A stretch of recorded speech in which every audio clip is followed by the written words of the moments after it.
Évangile de Jésus-Christ selon saint Marc. En ce temps-là, Jésus ressuscité se manifesta aux 11 apôtres et leur dit : « Allez dans le monde entier, proclamez l'Évangile à toute la création. Celui qui croira et sera baptisé sera sauvé.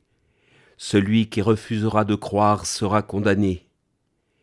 Voici les signes qui accompagneront ceux qui deviendront croyants.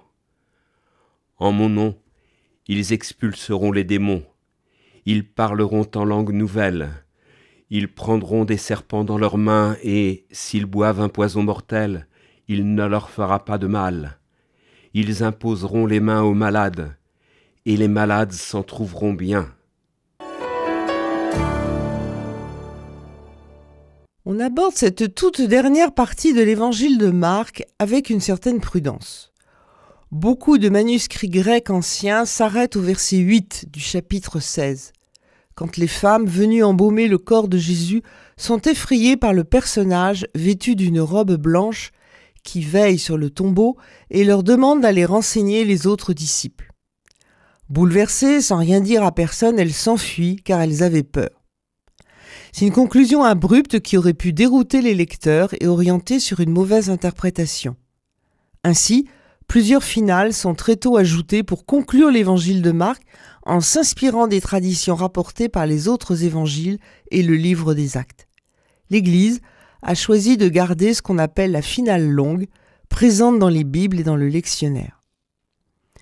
Après une première partie qui décrit les manifestations de Jésus aux femmes et à quelques disciples, l'incrédulité des 11, les reproches de Jésus face à cette incrédulité et à leur dureté de cœur qui les empêche de croire, nous sommes aujourd'hui face à quelques lignes qui nous projettent bien loin de la peur, du doute et des frilosités.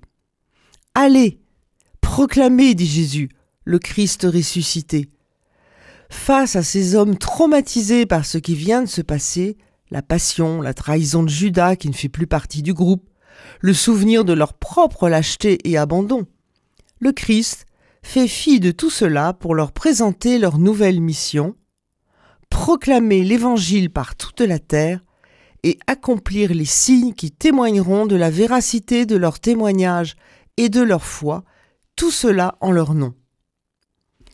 Quels sont-ils ces signes qui accompagneront ceux qui deviendront croyants ?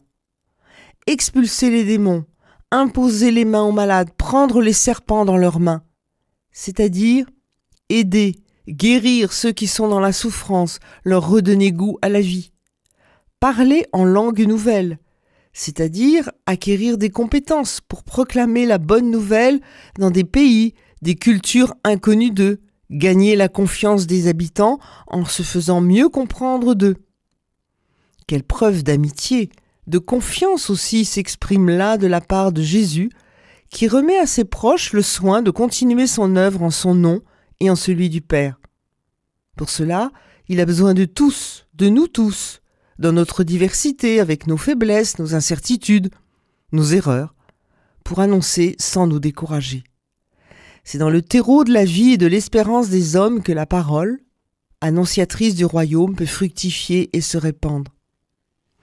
Éclairés par tous ceux qui se sont mis en chemin pour proclamer et vivre la bonne nouvelle, nous pouvons oser mettre notre foi dans le témoignage de l'Évangile sans attendre d'autres preuves.